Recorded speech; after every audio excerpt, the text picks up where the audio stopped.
తోడే ఉండను గాక. దేవుని నామానికి మహిమ కలుగును గాక.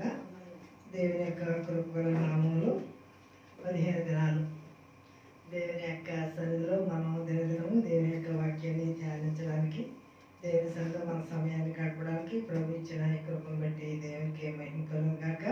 మరి క్రమంగా వస్తున్నాం, మీకు కూడా ప్రభు నా పేట శుభాభినందనలు తెలియజేస్తున్నాను.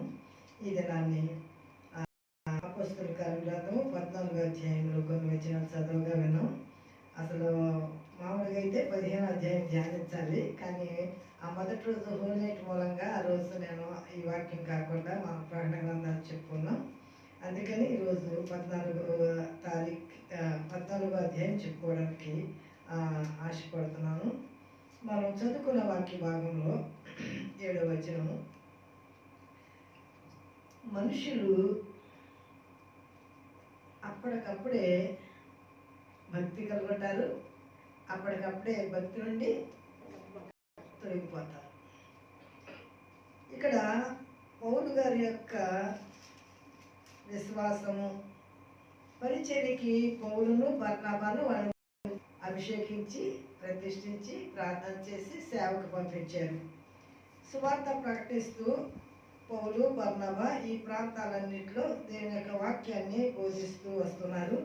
4వ వచనం ఉంటుంది, 3వ వచనం ఆ భాగంలో లాస్ట్ మాటలో ఉన్నది, తన కృపావాక్యమునకు సాక్ష్యం ఇచ్చుచూ ఉండేది. దేవుని యొక్క కృపావాక్యానికి సాక్ష్యం ఇస్తూ దేవుడు వాళ్ళని రక్షించుకున్నారు. దేవుని యొక్క వాక్యాన్ని వారు బోధిస్తూ వచ్చినట్లుగా మనం గత పై మాటల్లో గమనించగలం. ఈ కొరియా నుంచి వాళ్ళు బయలుదేరారు. ఆయా ప్రాంతాల్లో సువార్త ప్రకటిస్తూ వారు దేవుని కొరకు సాక్షులుగా సాగుతున్నారు. ఈ లుస్త్రా, దెర్బే చుట్టుప్రక్కల ఉన్న ప్రాంతాల్లో సువార్త ప్రకటించారు. 6వ వచనం మనం చూస్తాం. ఆ మాటలో 7వ వచనంకి వచ్చాక, లుస్త్రాలో బలహీన పాదములు గల ఎక్కడ ఉండేను, అది పుట్టినది మొదలుకొని కుట్టువాడు, అంటే పోలియో కుట్టువాడు, పుట్టిన కాడి నుంచి కుట్టువాడు. ఇతడు దేవుని యొక్క మాటలు మీటింగ్ జరుగుతుంది, మీటింగ్ దగ్గరకు వచ్చాడు. దేవుని యొక్క మాటలు జాగ్రత్తగా వింటున్నాడు. పౌలు గారు సువార్త ప్రకటిస్తున్నాడు. కుంటివాడై ఉన్నాడు, నడవలేక కూర్చుండివాడు. అతడు పౌలు మాటలు వినెను. పౌలు అతని వైపు తేరి చూచి స్వస్థత పొందుటకు అతనికి విశ్వాసం ఉండేనని గ్రహించి. చాలా శ్రేష్టమైన మాట ఇది. సహజంగా బలహీనంగా ఉన్నవాళ్ళు, రోగులు, దెయ్యాలు పట్టిన వారు మీటింగ్కి రావడం అనేది సహజం. ఇతడు కుంటివాడిగా ఉన్నాడు, ఎవరో తీసుకొచ్చి కూర్చోబెట్టారు. పౌలు చెప్పే మాటల యందు లక్ష్యం ఉంచాడు. అంటే పౌలు చెప్పే మాటలని మనస్సు పెట్టి వింటున్నాడు, జాగ్రత్తగా వింటున్నాడు. మనకు కూడా సేవకులు కూడా వాక్యం చెప్పేటప్పుడు ఎవరు జాగ్రత్తగా వాక్యం వింటున్నారో, ఎవరో మనుషులకు ఉండి మనసులు ఎక్కడెక్కడో తిరుగుతున్నాయో, ఎవరు మనుషులు ఇక్కడే ఉండి మనసుని ఇంటికాడ పెట్టి వచ్చారో బాగా అర్థమవుతుంది సేవకులకి. ఎందుకంటే ఎవరు శ్రద్ధగా వింటున్నారో, ఎవరు కబుర్లు ఆడుతూ వింటున్నారో, ఎవరు శ్రద్ధగా వింటున్నారో, ఎవరు కులికేస్తూ వింటున్నారో సేవకులకి బాగా అర్థమవుతూ ఉంటుంది కనుక మేము. అలాగే పౌలు కూడా వాక్యం చెప్తూ ఈ కుర్రవాడి వైపు చూశాడు. ఈ కుంటి కుర్రాడు కన్ను ఆర్పకుండా, అటు ఇటు చూడకుండా పౌలు నోటి వచ్చే ప్రతి మాట చాలా జాగ్రత్తగా అలా వింటున్నాడు, అలాగే చూస్తున్నాడు. పౌలు అతని వైపు చూశాడు. ఈరోజు మనం చూపులు కలవాలి. ఏమండి? చూపులు కలవాలి. చూపులు కలిస్తేనే నీ చూపులో ఏముందో, నా చూపులో ఏముందో నీకు నాకు అర్థమవుతుంది. మనం ఒకసారి ఇలా చూసి నవ్వుతాం, మాట్లాడం, కళతో నవ్వేసుకుంటాం, కళతో మాట్లాడేసుకుంటాం. అలాగే యెహోవా కళ్ళ దృష్టి భూలోకమంతా సంచరిస్తుంది. ఇప్పుడు మన చూపు ఆయన చూపులో కలవాలి. ఆయన ఎప్పుడు మనకు చూస్తున్నాడు, మనం ఎప్పుడు చూస్తామా అని చూస్తున్నాడు. మనం లోక వైపు చూస్తాం, మనకు కావాల్సిన డబ్బులు జీవితం వైపు చూస్తాం, ఏదో రోజు చూస్తాం ఆయన వైపు. ఎప్పుడు మనకు బాగా తెలుసు కదా. శ్రమ వచ్చినప్పుడు చూస్తాం, సమస్య వచ్చినప్పుడు చూస్తాం, బాధ వచ్చినప్పుడు చూస్తాం. ఆయన తెలుసు మనం చూస్తాం. అప్పుడు వరకు ఆయన కూడా మనం వైపు చూస్తూనే ఉంటాడు. మనకి ఆయన సహాయము దొరుకుతుందని, ఆయన సహాయము చేస్తాడని, ఆయన మనల్ని స్వస్థపరుస్తాడని, మనకి ఆయన ద్వారా మేలు జరుగుతుందని ఎప్పుడు విశ్వాసంతో మనం చూస్తామో అప్పుడు ఆయన మనకి కార్యం చేయడానికి ఆయన విశ్వాసంతో చూస్తాడు. హల్లెలూయా. తప్పిన కుమారుడు వెళ్ళిపోయాడు ధనం తీసుకుని. పోతే పోయాడు, వీడు నా మాట వెళ్ళిందని అనుకున్నాడా తండ్రి? చూస్తానే ఉన్నాడంట. తన కుమారుడు ఎప్పుడు వస్తాడా ఎప్పుడు వస్తాడా ఎప్పుడు వస్తాడని ఎదురు చూస్తానే ఉన్నాడంట. చూసి చూసి చూసి కళ్ళు కాయలు కాసేసినాయి, అయినా చూడమందదంట. ఒకరోజు అనుకోకుండా బికారవాడిగా వస్తున్నాడు. వెళ్ళేటప్పుడు ఎలా వెళ్ళాడండి? రాజకుమారుడిగా వెళ్ళాడు. చేతిలో డబ్బులు బ్యాగ్ వేసుకుని, చేతి నిండుగా ఉంగరాలు పెట్టుకుని, మంచి బంగారం గొలుసు వేసుకుని, సూటు బూటు వేసుకుని దర్జాగా దిగిపోయాడు. తిరిగి మళ్ళీ వచ్చాడు, అన్నీ కోల్పోయాడు. సరైన వస్త్రాలు లేవు, కాళ్ళకి చెప్పులు లేవు, జుట్టంతా పెరిగిపోయి చూపుకి సౌందర్యం లేనివాడుగా, అందము లేనివాడుగా, ఆరోగ్యం లేనివాడుగా, ఆనందం లేనివాడుగా తిరిగి బేకారిగా వస్తాడు. అయినా తండ్రి ఆ కుమారుడు చూశాడు దూరం నుండి. కుమారుడు తండ్రిని చూశాడు. ఇప్పుడు వెంటనే తండ్రి వెళ్ళిపోయి కుమారుడు ఏం చేశాడండి? కౌలు. వాడు వచ్చి తండ్రిని చూశాడు కనుకనే, తండ్రి చూపు వాడి చూపు కలిసింది కనుకనే వాడు కోల్పోని అన్ని తిరిగి మళ్ళా తండ్రి వెంటనే నా కుమారుడికి పనివాడిని పిలుస్తున్నాడు. స్నానం ముందు నీళ్ళు పెట్టండి, మంచి బట్టలు తీసుకురండి, కాళ్ళకు చెప్పులు తీసుకురండి, చేతికి ఉంగరం పెట్టండి. ఏమి లేకుండా వెళ్ళిపోయాడు, అన్ని పెట్టినాడు, ఏం లేకుండా వచ్చాడు. తండ్రి ప్రేమ చాలా గొప్పది. మన కన్న తండ్రి మన దేవుడు మన వైపు చూస్తున్నాడు, మనం ఆయన వైపు చూడాలి. ఇతడంట పౌలు వైపు చూస్తున్నాడంట. ఎందుకు పౌలు వైపు చూస్తున్నాడు అంటే పౌలు ద్వారా స్వస్థత జరుగుతుందని ఆశతో చూస్తున్నాడు. చూడండి అక్కడ వాక్యం చెప్తాను. పౌలు మాట్లాడుతూ వినను, పౌలు అతని వైపు తేరి చూసి స్వస్థత పొందుటకు అతనికి విశ్వాసం ఉండేనని ఇదండి. పౌలు అతని వైపు తేరి చూచి, ఈ మాట కూడా చెప్పుకున్నాం. నేను ఎవరు తేరి చూసారని చెప్పుకున్నామండి? ఈయనే పౌలు గురించే కదండి. అక్కడ తేరి చూడటంతోనే అక్కడ ఏం జరిగిందని చెప్పుకున్నాం మనం. నేను దినాన్ని 13 అధ్యాయంలో చెప్పుకున్నాం కదా. ఇశ్రాయేలీయుల వరకు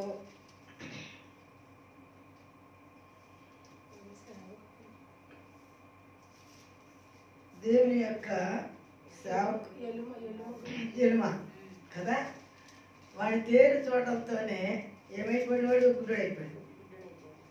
దేవుని యొక్క శక్తి పౌరులో ఉన్నది కనుక, దేవుని ఆత్మ పౌరులో ఉన్నది కనుక అతడు వెంటనే చూపును కోల్పోయినట్లుగా మనం వాక్యం ఇక్కడ చూద్దాం. 10వ వచనం, 13వ అధ్యాయము 10వ వచనం. అతడు తేరి చూచి సమస్త కపటముతోనూ సమస్త దుర్మార్గముతోనూ నిండినవాడా, అపవాది కుమారుడా, సమస్త నీతికి విరోధి, నువ్వు ప్రభు యొక్క తిన్నని మార్గం చెడగొట్టుట మానవా. తేరి చూసేటప్పుడు వాడు సాతాను కనపడ్డాడు. ఇక్కడ తేరి చూసేటప్పటికి ఈ కుర్రోళ్ళన్న విశ్వాసం కనబడింది. హల్లెలూయా. దేవుడు మనల్ని తేరి చూసినప్పుడు మనలో ఉన్నది ఆయన కనబడుతుంది. సేవకులు మనం తేరి చూసినప్పుడు మనలో ఉన్న విశ్వాసం వాళ్ళకి కనబడుతుంది. తేరి చూచుట, దేవుడు ఎవరిని ఎలా తేరి చూస్తాడో ఖచ్చితంగా వారి జీవితం జరుగుతుంది.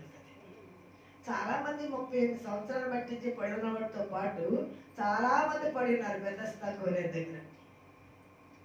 కానీ వాళ్ళందరి దగ్గరికి వెళ్ళాయన 38 సంవత్సరాలు పట్టించి అక్కడ పడి ఉన్న వాడి మీద కనికర పడి ఆయన అనుకున్నాడట, పాపం వీడిని పుట్టక ముందు నుంచి పడున్నాడు, ఎవరో ఒకడు వచ్చి నన్ను దాంట్లో తెచ్చకపోతారా అని విశ్వాసంతో. వాడి విశ్వాసాన్ని మెచ్చంట ఆయన దిగొచ్చాడు. హల్లెలూయా. పరలోకానికి భూలోకానికి దిగొచ్చి ఆయన పరిచయం చేయడం ప్రారంభించిన తర్వాత వాడు అనేక సంవత్సరాలు అక్కడ పడి ఉండుంటే ఆయన చూచి అంటారు అక్కడ. అంటే మనం చూస్తున్నాడు మనం ఎక్కడ ఉన్నాము, మనం ఏం చేస్తున్నాము, మనం ఏ విశ్వాసంలో ఉన్నాము, మనం ఎలా ప్రార్థన చేస్తున్నాము ఆయన చూస్తాడు. చూచి అతని దగ్గరికి వెళ్ళి స్వస్థపడి కూర్చున్నావా అని. అందుకే కదా బాబు ఇక్కడ ఉన్నాను, కానీ నన్ను ఎవరు దాంట్లో దించడం లేదు అంటే ప్రభు లే లే నీ పరుపు ఎత్తుకుని నీవు వెళ్ళిపోయి ఇంటికి అని. ఇన్ని సంవత్సరాలు పట్టించి లేవలేని వాడిని ఎలా లేగలను అని అలా. ఆయన మాటలో, ఆయన చూపులో, ఆయన యొక్క శక్తి అతనిలోకి ప్రవేశించింది. దేవుడు మహిమ కలుగాక. హల్లెలూయా. ప్రవేశించడంతోనే 38 సంవత్సరాలు అయితే బెడ్ సెల్స్ వచ్చేదే కదా, కాళ్ళు చేతులు నరాలన్నీ కుంచిపోతాయి కదా, నెలలకే మనుషులు నరాలన్నీ దిగిసిపోయి లేకపోతారు. చూస్తున్నాం కదా మనం. 38 సంవత్సరాలు పట్టించి తన యొక్క నరాలు, తన యొక్క కండరాలు, తనకున్న శరీరం అంతా శక్తి అంతా కోల్పోయి ఉంటుంది. కానీ ఆయన మాటలో, ఆయన చూపులో శక్తి ఉన్నది కనుక వెంటనే లేచాడట. అతను లేచినాడో కాదు, వాడు పడుకున్న పరుపు కూడా చుట్టేసుకుని ఎత్తేసుకుని గబగబా నడుచుకుంటూ వెళ్ళిపోతాడట. అది చూసాడు ఎంతమంది వచ్చినాడు వేసుకోవడానికి. కానీ ఎవరైనా బాగా చేసినట్టుంది అక్కడ. ఎందుకంట ఇతడికి ఉన్న విశ్వాసం ఏంటనంటే ఎప్పటికైనా నేను స్వస్థపడడానికి దేవుడు నాకు ఎవరో ఒకరు సహాయంగా ఇస్తారని ఆ యొక్క స్థలాన్ని విడిచిపెట్టలేదు. మనం దేవుని సన్నిధిని విడిచిపెట్టకుండా ఉంటే, దేవుని సహవాసాన్ని విడిచిపెట్టకుండా ఉంటే, దేవుని సంఘాన్ని విడిచిపెట్టకుండా ఉంటే ఏదో ఒక దినాన్ని ఆయన కనికరించి అయ్యో చాలా కాలం పట్టించి నా కుమార్తె నా వైపు చూస్తుంది, నా కుమారుడు నా వైపు చూస్తున్నాడు అని ఆయన కనికరపడి ఆయనే వచ్చి మన పక్షంగా గొప్ప కార్యాలు చేస్తారు. మనకి విశ్వాసం ఉన్నట్టు ఆయన చూడాలి. ఇక్కడ ఈ కుంటి వాడికి విశ్వాసం ఉన్నట్లు పౌలు చూచాడు. అతని వైపు తేలి చూసినప్పుడు అతనికి విశ్వాసం ఉన్నదని అతను చూచి గ్రహించి నీ పాదములు మోపి సరిగా నిలువమని బిగ్గరగా చెప్పి. ఇప్పుడు పాదం మోపి నిలబంధానికి మధ్యలో పోయినాయేమైనా కాళ్ళు పుట్టుకులోంచే కాళ్ళు ఎలాడిపోతున్నాయి. దాంట్లో బలం లేదు, దాంట్లో నరాలు పని చేయడం లేదు. కానీ ఆ చూపులో ఉన్న ప్రభావం, ఆ మాటలో ఉన్న ప్రభావం అతనిలోకి వెళ్ళిపోయింది. వెంటనే లేచిపోయాడు. గంతులేస్తాడంటండి. గంతులేయడం అంటే మామూలు మాటల ఎవడేస్తాడు గంతులండి? ఆరోగ్యమైన కాళ్ళు కలిగిన వాడు. చూడండి కింద వాక్యం చదువుదాము. పాదములు మోపి సరిగా నిలువమని పౌలు చేసిన దాన్ని చూసి జన సమూహములు అప్పుడు అతడు గంతులు వేశాడు. సరే సరే సరిగ్గా నిలువమని బిగ్గరగా చెప్పినప్పుడు అతడు గంతులు వేసి నడవసాగాను. హల్లెలూయా. గంతులు వేసి నడవసాగాను అంటే ఎంత శక్తి వచ్చింది అంటే కాళ్ళకి, నరాలకి ఎంత శక్తి వచ్చేసింది, కండరాలకి ఎంత శక్తి వచ్చేసింది, ఎముకలకి ఎంత శక్తి, ఎముకలు ఉన్న మూలికి ఎంత శక్తి. ఇవన్నీ పని చేస్తేనే కానీ మనిషి గంతులు వేయడు. ఇప్పుడు నడవడం అంటే కొంచెం పర్వాలా, గంతులు వేయడం అంటే ఆ కాళ్ళు ఎంత బలం ఉంటే గంతులు వేయగలండి. ఇది చూసిన మనుషులందరూ చాలా విభ్రాంతి పొందారు, చాలా ఆశ్చర్యపోయారు. జన సమూహములు పౌలు చేసేదాన్ని చూసి లోకయంలోని భాషలో దేవతలు మనుషుల రూపంలో తాల్చి మన ఎదురు దిగి వచ్చినారని కేకలు వేసి బర్నబాకు దుప్పతి అనియు పౌలుకు ముఖ్య ప్రసంగులందరూ అతనికి హెర్మే అనియు పేరు పెట్టింది. ఇప్పుడు వీళ్ళు ఏమంటారంటే దేవతలు దిగి వచ్చేసారు మన మధ్య, వీళ్ళు మనుషులు కాదు దేవతలు. లేకపోతే పుట్టుకుంటూ వాడు ఇలా గంతులు వేస్తాడా అని వీళ్ళు చాలా ఆశ్చర్యపోయారు. చాలా సంతోషంతో ఆనందంతో కేకలేస్తున్నారు. వీళ్ళకి పేర్లు కూడా మార్చేశారు. తిరుపతి అక్కడే ఒక దేవత ఉంటుంది బొమ్మ, అక్కడ ఒక ఆలయం. అందుకని ఆ దేవతే వచ్చి ఈ రూపంలో ఈ అబ్బాయిని స్వస్థపరిచింది అనేది వాళ్ళ యొక్క నమ్మిక. అందుకని వీళ్ళు బర్నబాకును ద్యుపతి అని, పౌలుకి హెర్మే అని పేర్లు పెట్టి ఏం చేయాలనుకుంటారంటే చూడండి, పట్టణమునకు ఎదురుగా ఉన్న తిరుపతి యొక్క పూజారి అంటే అక్కడ ఏముందన్నమాట అండి, ఉందన్నమాట కదండి, టెంపుల్ ఉంది. దాని పూజారి ఏం చేశాడండి, ఎడ్లను పూజలను ద్వారం ఎదుగు తీసుకువచ్చి సమూహంతో కలిసి బలి అర్పించుకోవాలండి.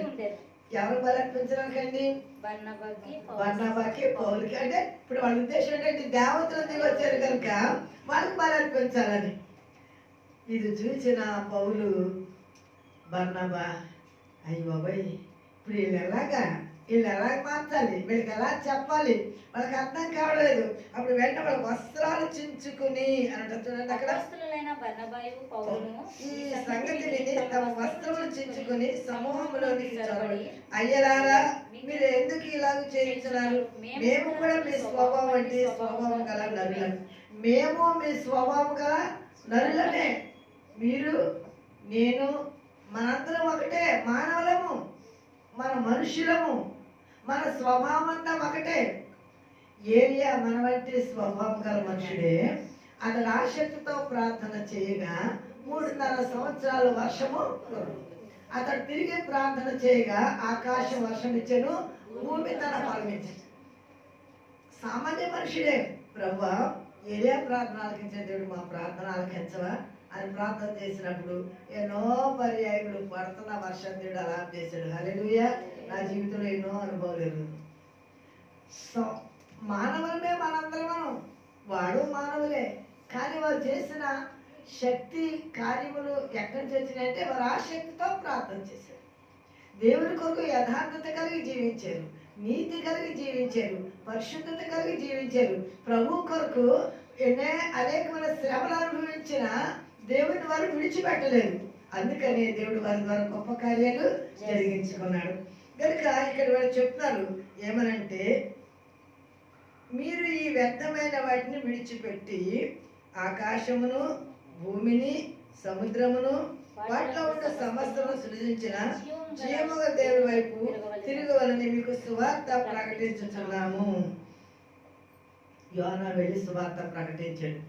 నినివేకి వెళ్ళి సువార్త ప్రకటించినప్పుడు వాళ్ళు ఏం చేశారండి, విన్నారు, వాక్యం విని వారి జీవితాలని మార్చుకుని వారు మార్పు చెందారు.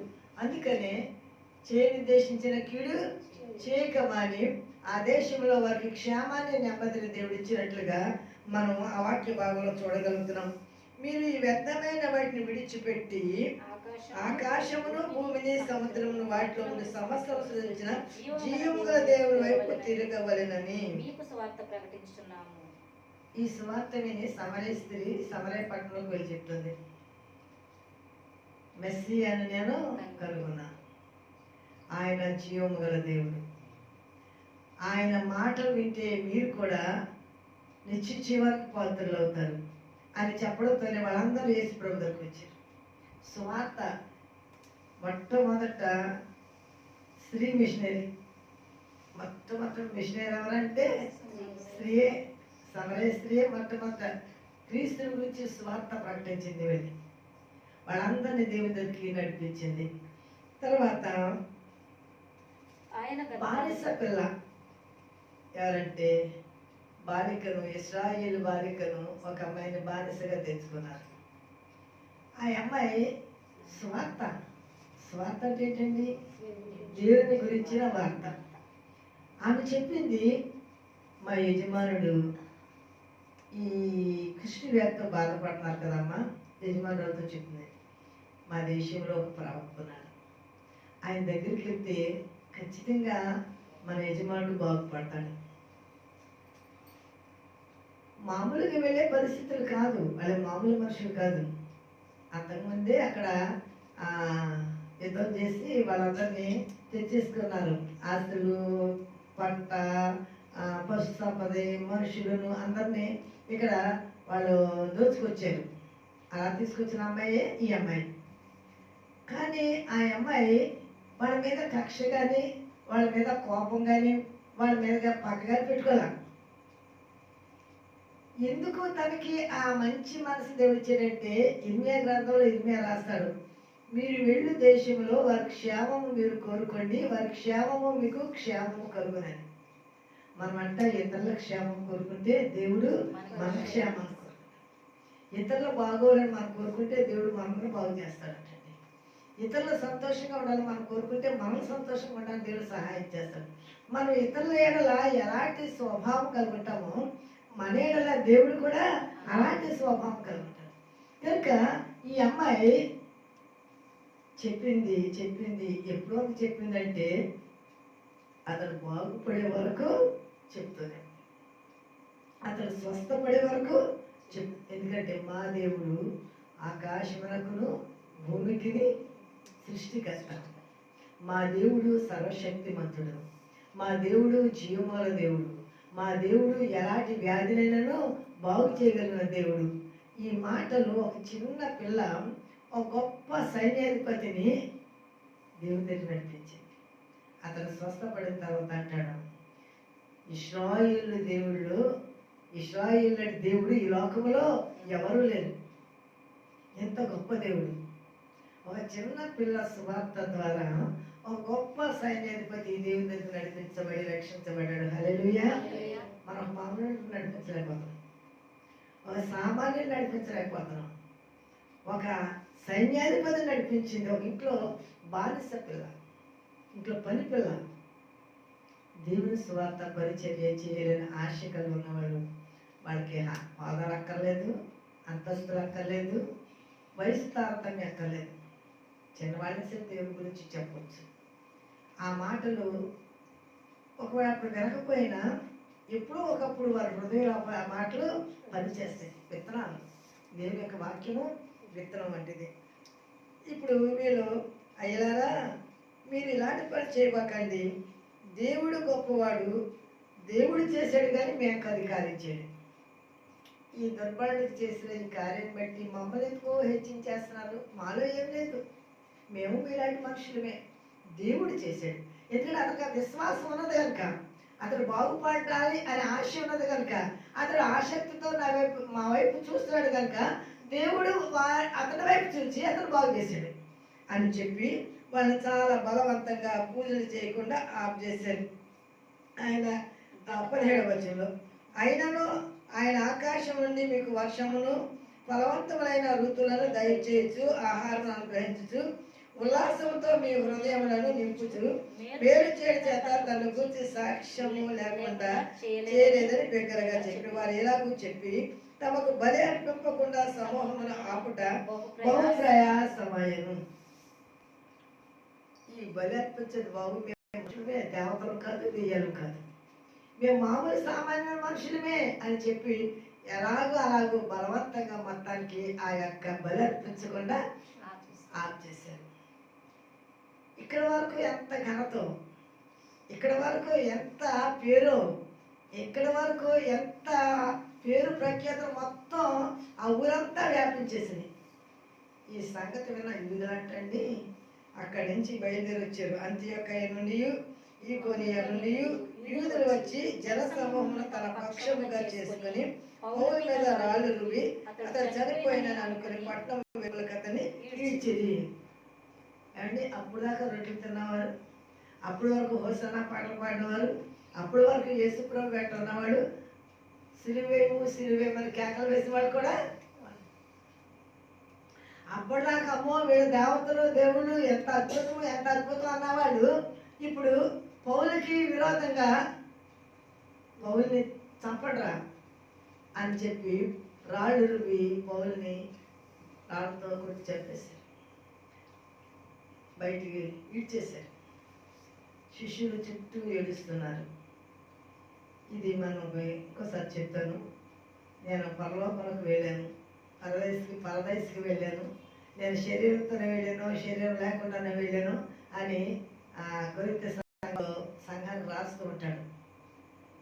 వెళ్ళిపోయిన తర్వాత అక్కడ చూసొచ్చాడు, పరదేశం చూసొచ్చి ఆ అధ్యాయంలో రాస్తాడు ఆ మాటలు. చనిపోయాడు, కానీ దేవుడు తిరిగి తన ఆత్మను తన శరీరంలో పంపించి పౌలు నీతో కాపాడుంది, నాకు నువ్వు వెళ్ళిపో అని పంపించాట.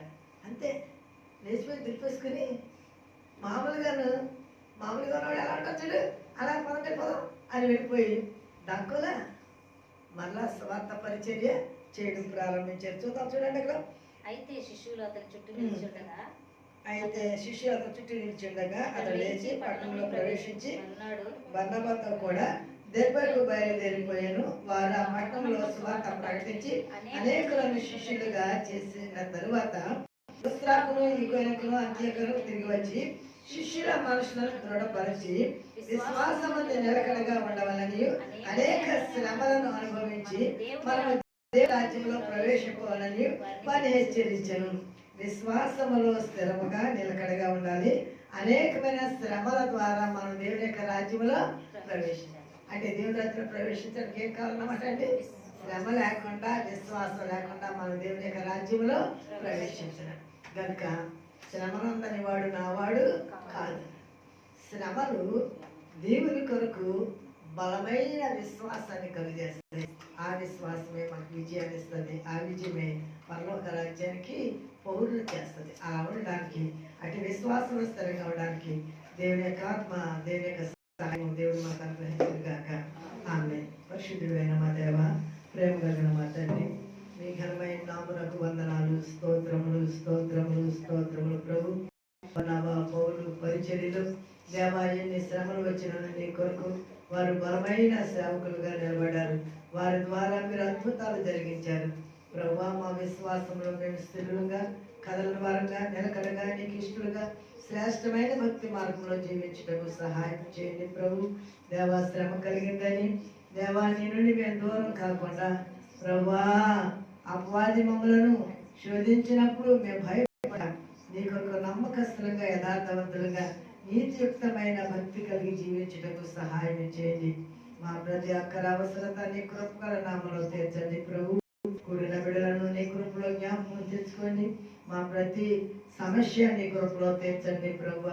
దేవా, రోగులను స్వస్థపరిచే దేవుడు, ఎవరు నీ వైపు విశ్వాసంతో చూస్తున్నారో వారి వైపు నీవు చూచి వారి యొక్క బలహీనతలో ప్రభు వారిని దర్శించి ముట్టి స్వస్థపరిచి నీ నామానికి మీరు మహిమ తెచ్చుకోమని ఘనత, మహిమ, ప్రభావములు మీకే ఆరోపిస్తూ యేసయ్య పరిశుద్ధ నామంలో మిక్కిలి వినయంతో బ్రతిమలాడి వేడుకొంటున్నాను తండ్రి. ఆమేన్.